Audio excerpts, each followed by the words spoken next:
2026년 4월 3일 새벽 2시 14분. 이란 자그로스 산맥 상공의 정적은 단 한 번의 섬광으로 무참히 찢겨 나갔습니다. 조종석 가득 붉은색 경고등이 비명처럼 전멸하고 기체가 비명을 지르며 요동치던 그 짧은 찰나.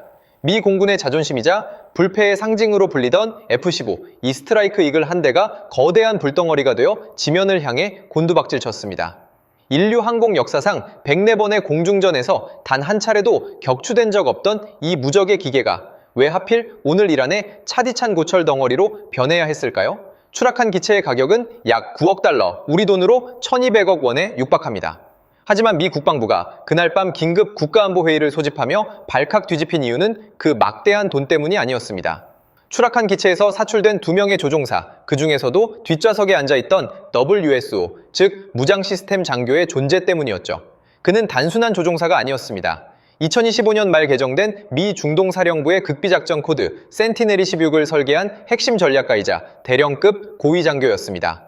만약 그가 이란 혁명수비대에 생포된다면 지난 수년간 공들여 쌓아온 미국의 중동 안보 지형자 자체가 통째로 적의 손에 넘어갈 판이었습니다. 사건 현장은 이란 본토 깊숙한 산악지대였습니다. 2025년 기준 호르무즈 해협의 긴장지수가 역대 최고치인 88포인트를 기록하며 사실상의 준전시 상태로 치닫던 시기 미군 고위 장교가 적진 한복판에 떨어졌다는 사실은 그 자체로 거대한 전쟁의 도화선이 되기에 충분했습니다. 적들은 이미 사냥을 시작했습니다. 이란 정부는 대령의 위치 제보에 6만 달러의 현상금을 걸었고 혁명수비대는 수천 명의 병력을 동원해 산맥의 모든 구석을 현미경 보듯 뒤지기 시작했죠. 칠흑 같은 어둠 속에서 오직 생존 훈련의 기억에만 의존해 숨죽이고 있는 조종사와 그를 구하기 위해 지구 반대편에서 가동되기 시작한 세계 최강의 구조 시스템 CSAR. 사람들은 흔히 묻습니다. 기계는 버려도 사람은 반드시 데려온다는 그 말, 과연 2026년의 냉혹한 국제정치 무대에서도 유효한 약속일까요? 아니면 그저 천문학적인 국방 예산을 정당화하기 위한 화려한 수식어에 불과할까요? 우리는 오늘 전 세계가 숨죽이며 지켜보았던 그 긴박했던 48시간의 기록을 수사관의 시선으로 추적해보려 합니다. 1200억 원짜리 전투기보다 귀한 한 사람을 구하기 위해 미국이라는 국가가 어떻게 자신의 모든 자존심과 역량을 쏟아부었는지 그 압도적인 현장 속으로 여러분을 초대합니다. 불패의 신화가 깨지는 순간은 늘 이토록 허무한 법일까요? 1972년 첫 비행 이후 반세기 동안 공중전에서 단 한 번의 패배도 허락하지 않았던 F-15 이글. 하지만 2026년 오늘 우리가 목격한 것은 이란의 거친 암석지대에 흩뿌려진 차가운 파편들이었습니다. 사실 이 참극의 전조는 이미 2025년부터 시작되고 있었습니다. 당시 국제군사전략연구소의 보고서에 따르면 이란은 러시아와의 방위 협력을 통해 지대공 미사일 시스템인 SM-27의 전자전 대응 알고리즘을 40% 이상 고도화하는 데 성공했습니다. 서방의 스텔스 기술과 기만 장치를 무력화하기 위한 이 집요한 수치적 진보, 2025년의 이 수치가 결국 2026년 오늘 우리가 보는 이 참상을 만들었습니다. 단순히 비행기 한 대가 떨어진 것이 아닙니다. 추락한 F-15 이글의 뒷좌석, 그곳에 앉아있던 무장 시스템 장교는 미 중동사령부의 뇌나 다름없는 존재였습니다. 그는 2025년 12월에 확정된 미군의 차세대 타격 체계인 디지털 킬체인의 마스터키를 보유하고 있었습니다. 만약 그가 적의 손에 넘어간다면 미군이 수조 원을 들여 구축한 데이터 링크 시스템 전체를 폐기해야 하는 그야말로 국가안보의 근간이 흔들리는 절체절명의 상황이었죠. 추락 직후의 상황은 더욱 처참했습니다. 조종사가 기체에서 튕겨나갈 때 받는 충격은 약 20G에 달합니다. 자신의 몸무게보다 20배 무거운 압력이 순식간에 척추와 장기를 짓누르는 것이죠. 2026년에 최신형 사출 좌석조차 이 물리적 충격으로부터 인간을 완벽히 보호하지 못했습니다. 실제로 현장 인근에서 발견된 앞좌석 조종사는 구조 당시 극심한 압박골절로 의식이 혼미한 상태였습니다. 하지만 문제는 여전히 어둠 속에 잠긴 뒷좌석의 대령이었습니다. 이란 혁명수비대는 이미 2025년 초부터 산악 지대 전체를 초정밀 감시망으로 덮는 아이언그리드 프로젝트를 완성해둔 상태였습니다. 2km 간격으로 배치된 지상감지 센서와 열화상 드론들이 조종사의 체온을 추적하기 시작했죠. 2026년 현재 현대전의 탈출은 더 이상 운에 맡기는 도박이 아닙니다. 그것은 적의 최첨단 알고리즘과 조종사의 생존 본능이 벌이는 잔혹한 계산 싸움입니다. 900억 원짜리 기계가 타버린 자리에서 시작된 이 비극은 이제 한 인간의 생사를 넘어 국가와 국가 간의 거대한 정보 전쟁으로 번지고 있었습니다. 적들은 그를 생포해 TV 카메라 앞에 세우려 혈안이 되어 있었고, 미국은 그를 침묵시키거나 혹은 구출하기 위해 주저없이 전쟁의 방아쇠를 만지작거리고 있었습니다. 이처럼 압도적인 절망의 순간, 미국은 세상에 단 한 번도 공개된 적 없는 거대한 설계도를 펼치기 시작했습니다. 사람들은 묻습니다. 1200억 원짜리 전투기도 아깝지만 그 한 명을 구하기 위해 다시 수천억 원의 예산과 수백 명의 목숨을 거는 것이 과연 경제적인 선택이냐고 말이죠. 하지만 미 국방부의 계산기는 우리와 전혀 다르게 작동합니다. 2025년 미 공군 인사처의 통계에 따르면 F-15E 급급 숙련 조종사 한 명을 양성하는 데 들어가는 순수 비용만 약 1,500만 달러, 우리 돈 200억 원이 넘습니다. 여기에 그가 실전에서 쌓은 데이터와 작정, 기밀의 가치를 합산하면 조종사 한 명의 몸값은 이미 전투기 한 대의 가격을 가볍게 상회합니다. 즉, 미국에게 조종사 구출은 단순한 휴머니즘이 아니라 철저하게 계산된 전략자산 회수 작전인 셈입니다. 이 불가능해 보이는 임무의 선봉에는 PJ라 불리는 공군 특수부대 파라레스큐가 있습니다. 그들의 모토는 단 한 문장입니다. 그들이 살 수 있도록. 이들은 전 세계에서 유일하게 사람을 죽이는 법이 아니라 적진에서 사람을 살려오는 법을 극한으로 수련하는 집단입니다. 2025년 기준 이들의 훈련과정 탈락률은 무려 82%에 달했습니다. 2년이 넘는 시간 동안 고공 강화, 심해 잠수, 조준 사격은 물론이고 총탄이 빗발치는 현장에서 혈관을 찾아 주사바늘을 꽂는 응급수술 능력까지 갖춰야 합니다. 2025년 한 해 동안 미 의회가 이들 소수정예 부대의 장비, 고도화에 쏟아부은 예산은 전년 대비 15% 증액된 수치였습니다. 그리고 2025년의 이 막대한 투자는 결국 2026년 오늘 이란의 험준한 산악지대를 가로지르는 구조 헬기의 엔진 소리로 되살아났습니다. 사실 이 구조에 대한 집착은 미국의 역사적 트라우마와 맞닿아 있습니다.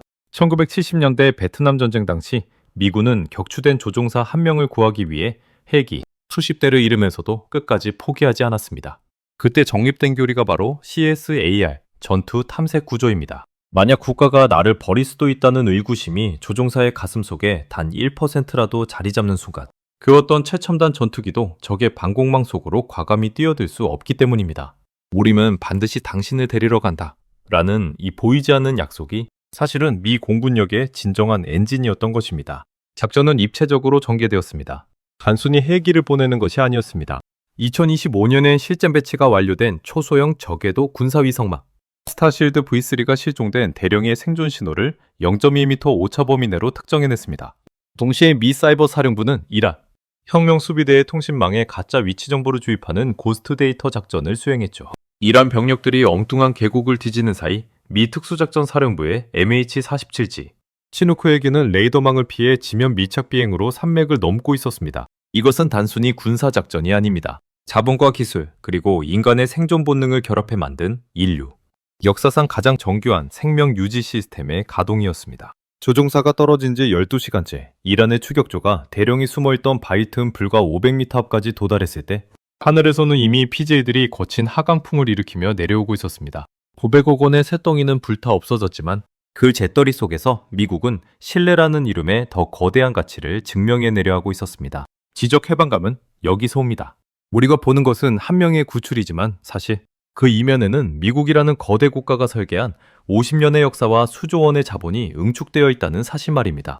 한 명의 생명을 구하기 위해 치른 대가는 조종사 본인의 상상 그 이상이었습니다. 구조헬기가 대령을 태우고 이란 국경을 향해 급가속하던 그 순간 지상에 남아있던 두 대의 수송기 MC-130J 위로 거대한 화염이 솟구쳤습니다. 미군이 수백억 원에 달하는 최첨단 수송기를 스스로 폭파시킨 것입니다. 이 장면은 2026년 오늘을 살아가는 우리에게 아주 서늘한 교훈을 던져줍니다. 사실 미 국방부는 이미 2025년부터 적진 고립 시 장비 자폭 매뉴얼인 제로 트러스트 프로토콜에 대한 예산을 전년 대비 30% 증액해 편성해 두었습니다. 2025년의 이 치밀한 수치적 준비가 결국 2026년 오늘 우리가 목격한 이 과감하고도 처절한 자폭의 결단을 만든 것입니다. 이것은 단순히 기계를 버리는 행위가 아니었습니다.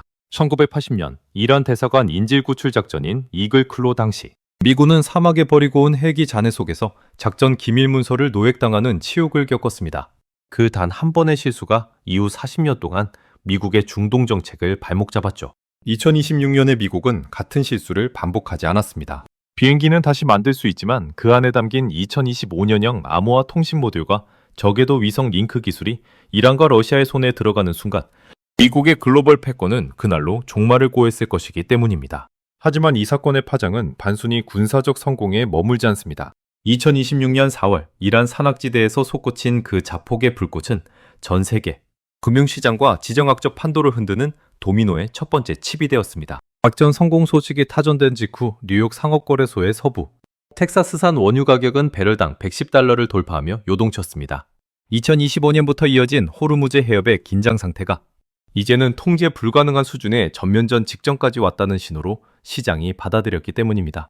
여기서 우리는 아주 기묘한 역설을 발견하게 됩니다. 미국은 조종사 한 명을 구하기 위해 전쟁을 불사하는 결기를 보여주었지만 그 결기가 역설적으로 2026년 글로벌 공급망의 혈관을 옥죄는 결과를 초래했다는 점입니다. 2025년 기준 전 세계 해상물동량의 20%를 차지하던 이 지역의 리스크가 현실화되면서 동아시아의 제조 강국들은 에너지 수급에 비상이 걸렸습니다. 한 사람의 생명이 지닌 무게가 전 세계 수억 명의 경제적 삶에 영향을 미치는 거대한 파동으로 번져나간 것입니다. 그럼에도 불구하고 미군은 왜 이토록 무모해 보이는 구조에 집착했을까요? 그 해답은 2026년 현재 가속화되고 있는 인공지능, 자율무기 체계와의 경쟁 속에 숨어 있습니다. 2025년 이후 전 세계 군사 강국들은 무인 드론과 AI 전투기 개발에 박차를 가했습니다. 기계는 감정이 없고 격추되어도 정치적 부담이 적습니다. 하지만 미국은 이 지점에서 오히려 역행하는 듯한 선택을 했습니다. 우리는 기계가 아닌 인간을 신뢰하며 그 신뢰를 위해 어떤 비용도 지불한다 라는 메시지를 전 세계에 타전한 것이죠. 이것은 2026년의 차가운 기술, 만능주의 시대에 던지는 미국의 마지막 자존심이자 동맹국들에게 보내는 가장 강력한 보증 수표였습니다. 만약 2025년의 군비 경쟁 속에서 미국이 효율성만을 따져 대령을 포기했다면 오늘날 미국의 동맹체제는 모래성처럼 무너졌을 것입니다. 900억 원의 전투기와 수백억 원의 수송기를 불태운 대가로 미국이 얻은 것은 그 어떤 AI로도 대체할 수 없는 인간 조종사의 충성심과 동맹의 견고함이었습니다. 결국 이 사건은 2026년 하반기 국제정세의 가장 치명적인 변곡점이 되었습니다. 이란은 자신의 앞마당을 유린당한 것에 분노하며 러시아, 중국과의 밀착을 가속화했고 사우디아라비아를 비롯한 중동 국가들은 미국의 이 압도적인 구조 역량을 보며 다시금 안보 지도를 수정하기 시작했습니다. 2025년에 뿌려진 기술적, 정치적 씨앗들이 2026년 4월에 그 뜨거웠던 48시간을 통해 거대한 폭풍의 눈으로 자라난 셈입니다. 한 명의 생환 뒤에 숨겨진 이 거대한 지정학적 청구서. 과연 세계는 이 무게를 견딜 준비가 되어 있을까요? 오늘 우리는 2026년 4월 이란의 험준한 산악지대에서 벌어진 기적같은 생환의 기록을 살펴보았습니다. 1200억 원에 달하는 전투기가 잿더미가 되고 수백억 원의 수송기를 스스로 폭파하면서까지 미국이 지키고자 했던 것은 무엇이었을까요? 그것은 단순히 한 명의 대령이 아니라 국가는 당신을 절대로 포기하지 않는다는 강력한 신념이었습니다. 2025년의 국방지표들이 예견했듯 전쟁의 기술은 갈수록 차가워지고 정교해지지만 그 기술을 운용하는 것은 결국 여전히 뜨거운 심장을 가진 인간이기 때문입니다. 2025년 기준 전 세계 주요국의 군사 전략은 인적, 자원을 기계로 대체하는 효율성에 매몰되어 있었습니다. 하지만 2026년 오늘 미군이 보여준 이 비효율적인 듯한 집착은 오히려 전 세계에 가장 강력한 메시지를 던졌습니다. 나를 버릴 수 있는 조직을 위해 기꺼이 목숨을 거는 분위는 존재하지 않습니다. 미군이 세계 최강의 지위를 유지하는 진짜 힘은 최첨단 스텔스기나 핵 항공모함이 아니라 적진 한복판에 떨어져도 반드시 누군가 나를 데리러 온다는 그 절대적인 믿음에서 나오기 때문이죠. 여러분은 어떻게 생각하시나요? 이 천문학적인 비용과 위험을 지불해서라도 단 한 명의 조종사를 구하는 것이 현대 사회에서 여전히 유효한 전략이라고 보시나요? 아니면 기술 만능주의 시대의 과도한 자원 낭비에 불과할까요? 여러분의 소중한 의견을 댓글로 남겨주세요. 여러분의 한마디가 이 복잡한 세상을 바라보는 또 다른 창이 될 것입니다. 우리는 오늘 1200억 원의 손실 너머에 숨겨진 신뢰의 경제학을 목격했습니다. 2025년의 갈등이 2026년의 위기를 만들었지만 그 위기를 극복한 것은 결국 50년간 쌓아온 미국의 시스템과 동료애였습니다. 이런 깊이 있는 지정학적 통찰과 군사 전략의 이면을 계속해서 함께 탐구하고 싶으시다면 구독과 좋아요, 그리고 알림 설정은 저희 제작진이 다음 다큐멘터리를 준비하는 데 있어 가장 큰 동력이 됩니다. 여러분의 작은 클릭 한 번이 더 깊은 통찰을 만드는 위대한 시작입니다. 긴 시간 함께 해주셔서 고맙습니다. 시청해주셔서 감사합니다.